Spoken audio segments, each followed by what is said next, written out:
Hello everyone and welcome to my YouTube channel. Today I'll be talking about perception of reality and basically how you were shaped by your environment. So if you're not ready to get your mind shaked a little, you can stop this video right there. But if instead you are ready and you want to question your models of reality for maybe an upgrade of your life, well, stay right here because this video is for you. So you have noticed that I've talked about perception of reality and not reality itself. So yeah, because this is two very different areas. We perceive reality through our lenses, through our memory. We do not experience it for what it really is. So what does that mean? So what it means is that, we go through life perceiving things through our senses and through memory from our conscious and our subconscious. Most of the time we think that we are conscious, that we are in the present moment, that we are living in the now, and it is a very trendy as well right now to live in the present moment, etc. But unfortunately most of us are still very much driven by our subconscious and by our memory. So let's just go into what is the conscious, what is the subconscious, and we'll be taking a little part of the subconscious mind, and I'll be digging a little deeper in that so we can explain how it works very quickly and easily, and how basically you're still driven by it, and at the end we'll be able to see how we can change that and replace it for an upgrade of your life.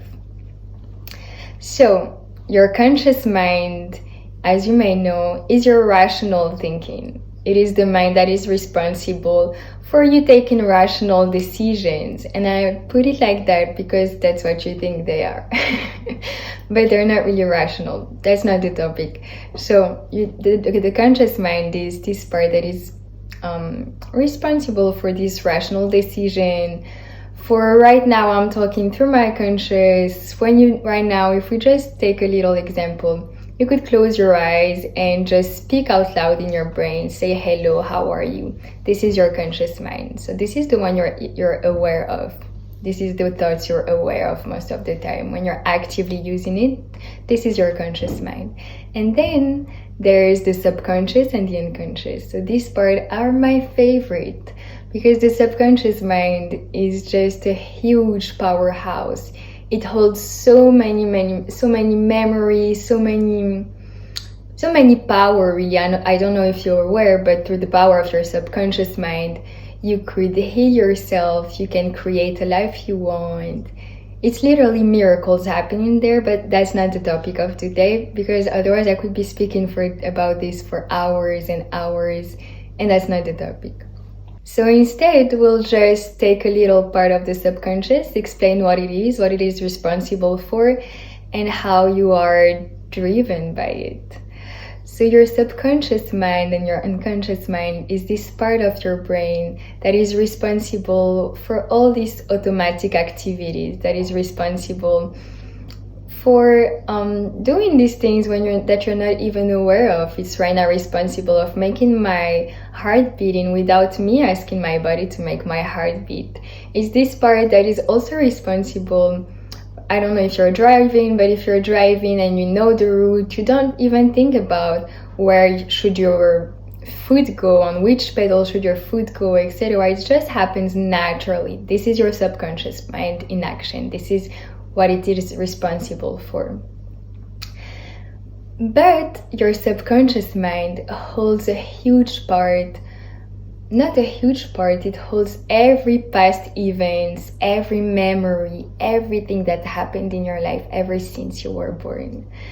So from this, it created a set of beliefs, a set of rituals, a set of rules that adding one on top of the other, it has become your model of reality. And you're acting on this without even knowing. So because it holds these sets of beliefs, of rules, of rituals, etc., it formed them all together to become a model of reality. But all of this has come from your environment, because it started from where you were from where you were born, basically. So it has come from your family, your parents, your school, everything that has composed your environment has come and just has left an fixed imprint on your subconscious, and now you're working on this. So let's explain this a little better. So let's say, for example, that when you're 4 years old of age, you have been bitten by a dog. Since that day, because of that action, because of that situation, which probably hurt you, you formed a belief that has been reinforced by the emotion of fear that you do not like dogs. So now whenever you see a dog in the street or wherever, you're directly feel the fear, directly feel the fear. You're not even thinking about it, but your body has hold this memory, this bad memory, this negative memory of you with the dog. So basically, whenever you see the dog, it triggers this emotional response. And maybe the dog that you're seeing now do not want to bite you, right? They're probably just very nice dogs. But because of that one bad experience that left an imprint on your brain, and the stronger the emotion, the stronger the imprint. So because it left this kind of imprint, now you're traumatized and you feel threatened by dogs. Even if you're not consciously thinking about them, when you see a dog, your brain tells you that this is a threat to your survival, but you know that it is not, right? So that's just an example of how this kind of experiences that has been reinforced by an emotion turns into a belief and a kind of truth for your subconscious mind. So then you're not even thinking and you're just acting based on those ones. I gave you a small example with the dog, but when we explore better, etc., you're gonna realize that there are so many events like this that come and block you from living life and seeing life for what it really is. So what this means is that we live by these sets of rules, by these sets of beliefs that we have formed, and most of them have been imposed on us. Most of them we haven't been consciously selecting whether we wanted this rule, this belief to be part of our reality today. We just took it because we were childs and this was the way it was, right? So for example, let's take an example with society itself and how we grew up, etc. for most of us. So we went to school, right? That was the normal thing. You should go to school when you're 18. You should get your baccalaureate or your A-levels or whatever, your SAT, whatever. Then you should aim for a degree. So you should go for university. Once you finish university, you should have like either a master's degree or you should go for an internship, and then you should go for a job. Once you get a job, you have to get married, and once you get married, you should get kids, and when you have your kids, you have to buy a house. And this is basically a kind of model of reality that is considered as normal. So, and we live by that. And I'm not saying that this is bad. I'm saying that this is ordinary, and you're free to choose it if you want, but I just want you to know that you have the choice, and that most of these sets of rules and beliefs haven't really been chosen by us, but they have been imposed on us. And you're not even aware of them. So if you do not want to live an ordinary life, it is maybe time to question these sets of rules and beliefs. So I gave just a general example on the one of society and the normal scheme of life. I'm not saying there's something wrong with it, right? But if you really think further, you might find some about your life that are blocking you from exploring your full potential. And what does that mean? So I could give you an example, a concrete example of how this set of beliefs are actually blocking us as human beings from exploring our true potential and maybe finding our true calling and finding our true quest in life. So I have this friend who works in investment banking. He's okay with his job. It's a good job, pleasant job.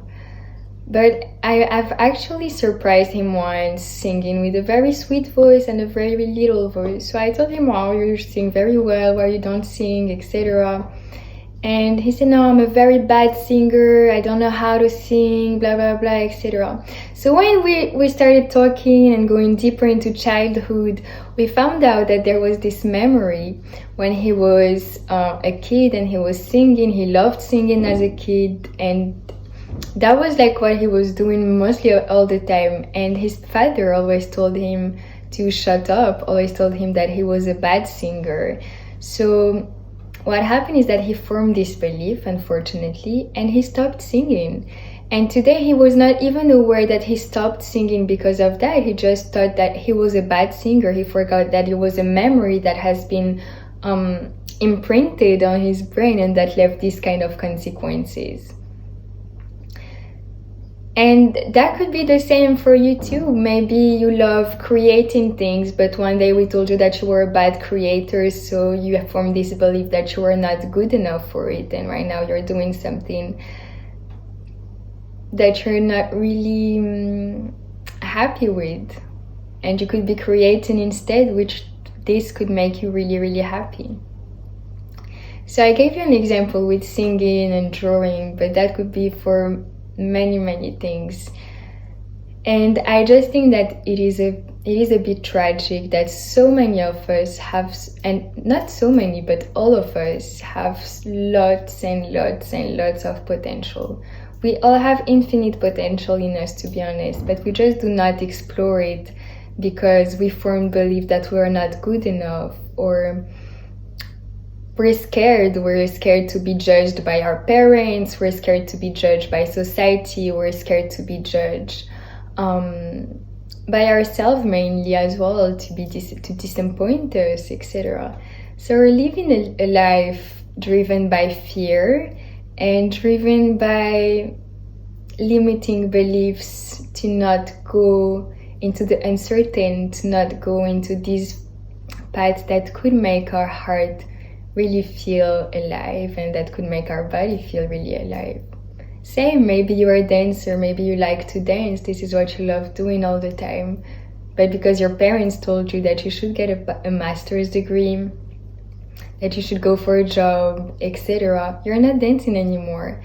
And maybe this is your true calling, you know, and maybe that's what you were supposed to do, but you're not. So that was my main point here. It was really to shed light on the subconscious brain, on the subconscious mind, and how we are driven by it, how we are acting by these parts of our brain that we're not even aware of, that is blocking us from seeing the world for what it is, but it's mainly blocking us from exploring our true potential. And this is so tragic. So the good news is that it's not just tragic, it's that there are opportunities for growth, that there are solutions for it. So the first thing that would be great is first to identify those beliefs. Really ask questions, say, okay, what are those beliefs, what are those rules that have been imposed on me that I do not resonate with anymore and that are probably blocking me from doing what I truly love, from what I truly want to do. So do that with a calm mind. Ask yourself questions. Identify those beliefs. Identify those rules that you've created. Maybe it was from childhood. Maybe one day your sister told you something, your brother told you something, and from there you formed the belief that you were not good enough for this, or that this was bad, etc. So identify them, see what resonates with you. And once you do that, you can get ready to replace them. The replacement part is super easy, how you can reprogram your brain. Your brain is like a huge computer that is easily reprogrammable if you want it, if you just have to put some will, commitment, and discipline. Consistency as well, of course. So there are tools, there are successful tools to achieve that, to get to that point where you can reprogram your brain.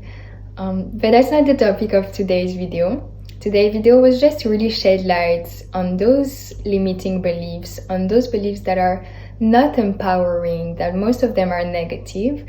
And the next video, I'll be talking about how you can reprogram your brain and really put some new empowering beliefs and some things that will help you experience reality for what it is, really, instead of experiencing reality through the lenses of your limited perception. And trust me, it's two different dimensions, it's two different words. So if you're interested in that, stay tuned for the next video. And otherwise, thank you so much for your attention. Thank you for your presence. You have some reflection to do, hopefully. And super important, by the way, just to be kind with yourself. Don't be hard with you if maybe you find out that some rules were imposed on you, if you find some bad memories, etc. It's okay, it's just a memory. You're not reliving them. You can leave that in the past and right now focusing on what you want to implement in your brain that is going to empower you and going to help you live an extraordinary life. And this is what we all deserve. So thank you again, thank you so much, and this is the end of today's video. Thank you for your time.